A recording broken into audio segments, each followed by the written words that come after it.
You are listening to The Ben Keech Show, where every day the objective is simple. Ben will never stop fighting the fight and lighting the light on topics that affect you every day. Well, hello, everybody. My name is Ben, and I am glad you are here. Possibly you're driving or you are at maybe like a big family function and you guys decide to play a podcast episode together. That'd be kind of weird if that was what you were doing right now. But either way, you're watching or listening, and I think that's amazing. I'm super excited for this episode 77. So we're kind of talking about what's true and what's false. Last time we talked about what's true and false about some elements of my life and how I've grown and some things that I've seen. What's true and what's false next is how does God view us? How does God view us? And this is a complicated one because, on the surface, well, how do you know? You're not God. Who is to say how God views us? So we're going to break it down. We're going to go through some different levels with this. So once again, thanks for watching. There's no commercials in these episodes. And the reason why there's no commercials is I'm not here to try to make money. I am honestly just keeping this super grassroots, wanting to get the message out, wanting to get on stages and speak. Can't wait to tell you guys more about the books I'm writing. So it's not really about, doing, a Target commercial on the podcast. What it is about, though, is growing the audience. So anything that you can do by sharing and subscribing and liking, following all those little social media buzzwords, help me out. I appreciate it. Let's get going. Episode 77. What is true and what is false about how God views us? Okay. So got to start at the beginning of this, right? So first of all, I, like most of you, believe that there's a God. Yet, for all the people that believe that there's a God, it's not as if that is just all of the universalities of what we believe. In other words, some people believe the God looks like this, believes this, doesn't do that. So let's try to tackle some things that we know first. Okay. So if we believe that there is a God, how does God view us? Is this God a loving God? Is this a fire and brimstone God? What is this? So first of all, I believe that there's a God because I believe that human beings, along with the entire world, were created. I do not believe in accidents. I do not believe that over billions of years, accidentally human beings showed up, that we arrived. The idea of that, just the idea of that, the science behind that proves that there's a God. You're not going to think about things like the complexity of an eyeball or reproduction, bringing new human beings into this world, and all the intricacies of sex. Those things cannot evolve over billions of years through natural selection just because we want them to, just because they'll happen to work. That's not how the world operates. Our world is a world of order, processes, and ways in which things take place.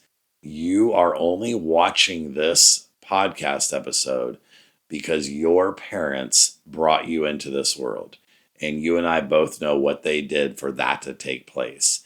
And that is not a fluke. That is not an accident. And so if we remove the idea of that we're an accident, so okay, I got you. Okay, Ben, I'll accept the fact that that's true. Okay.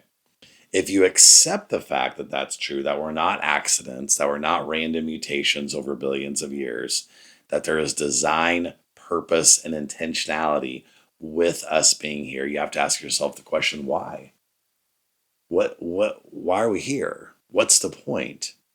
What would God have in mind up his sleeve, and I did use that gender pronoun, up his sleeve and bringing us here. What is the purpose? Now, not going to get super theological. I'm going to kind of keep it, but purpose to worship him, purpose to follow him, purpose to have a relationship with him. So those things. But there is something in our DNA as human beings who God had a special plan for us. Now, let's just assume for a second that there is a plan for us. What is that plan? To live, to work, to die? Is a special plan for us just to love others? Sounds noble, sounds kind. Is it to, help old ladies cross the street and, make sure that you become a Weebelow's den master for your son before it's all said and done? What is the purpose? Let's ask the question. What does God want from us? So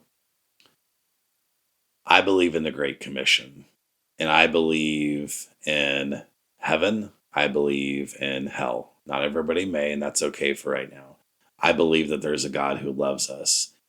But when I think of love, let's just take God out of the equation for a second. When I think of love, I think of like the best type of love is unconditional. The best type of love is giving all of yourself to a person. That being said, you guys that have kids also know that you love your kids, but they need to be afraid of you. You're like, oh no, I don't want my kid to be afraid of you. Well, if your kid steals your car, if your kid runs in the street without any fear or understanding of what it is and they get in trouble and now they're afraid of the street, if your kid talks disrespectfully to the kid's mom and there's no dad or anybody to hold that kid accountable, then you actually want them to have a healthy fear of their parents in that regard. They need to know that they're loved without question. They need to also know that, hey, I'm not messing around here. Because love comes with discipline. Love comes with punishment. Love is not something that is just this altruistic, pretty flowers, romantic love. Love should have a line in the sand with it. You're not crossing this. So when I think of God, I think of a God that has guidelines, that has boundaries, that has instructions, that has a plan for how we are to live our life and how we're not to live our life. I think of a God that also loves us in ways that we can't even fathom or even understand. So with that, we have to think about what's true about the way God views us. God knows that we've sinned. God knows that we fall short. God knows that we fail. What do you as a parent when your kids sin, when your kids fall short, when your kids aren't living and doing the things that you want them to do? What do you want to do? You want to bring them to you. You want to guide them. You want to help them through discipline, through conversations, through love of, hey, here is the path. We have that instruction manual. There is an instruction manual that God has provided. It's like, hey, this is how a husband leads a family. This is why you should honor your mother and your father. This is why pride leads to fall. This is why disobedience, selfishness, greed lead to decimation of sometimes even our entire lives. Like, what God has put in front of us is the ultimate wonderment of a balance of love, but also this is what I need you to do. The same exact thing, obviously on a lesser scale, that our parents do for us. What is true about God?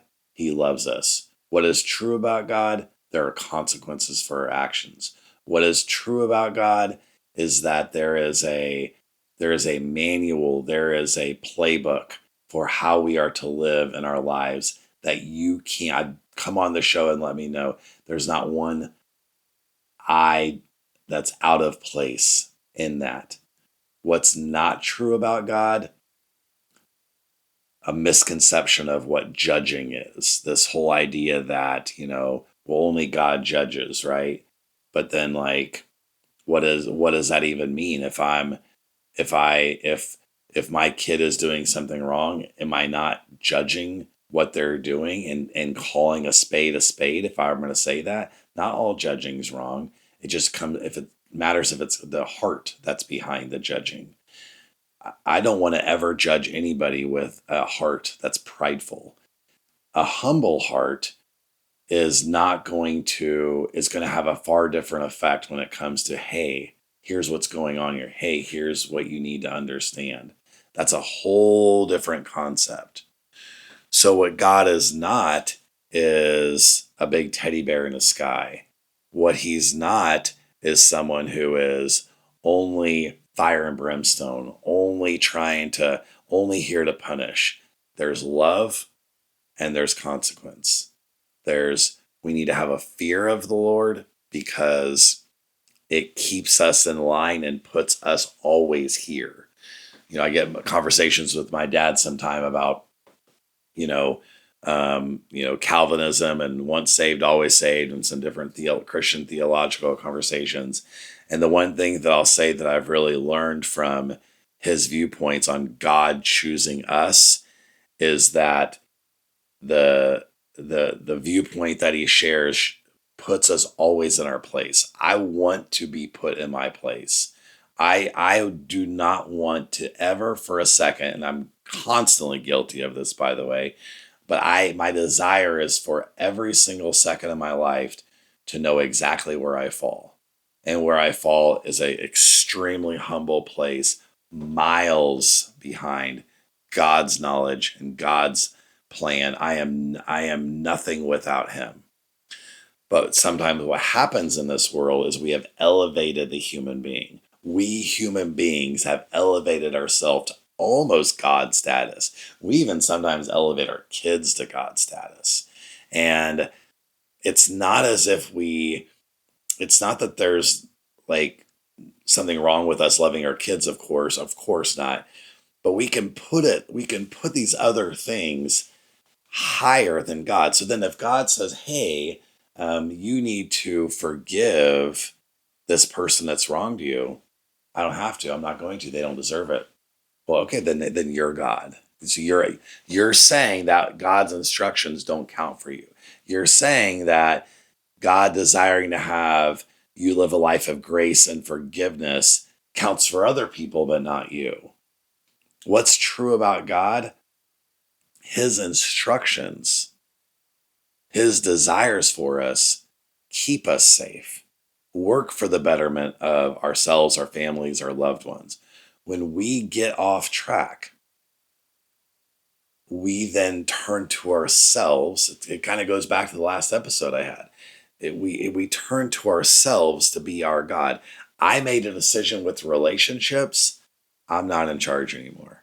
I'm done. I'm done. I am not in charge. God's in charge. That took me a long time to get to. That was not an easy thing to do. And I've said it. There's a lot of times we say the right thing, but it doesn't mean that we live it. It doesn't mean that I actually, in all capacities of my life, walk in those things because it's hard. It's not easy sometimes.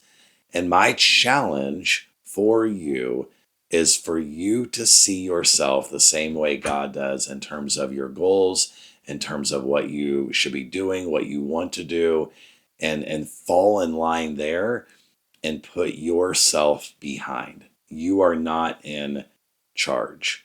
And every time that we make ourselves in charge, then we lose out on the ability to trust and connect with God. It's the same way in marriage.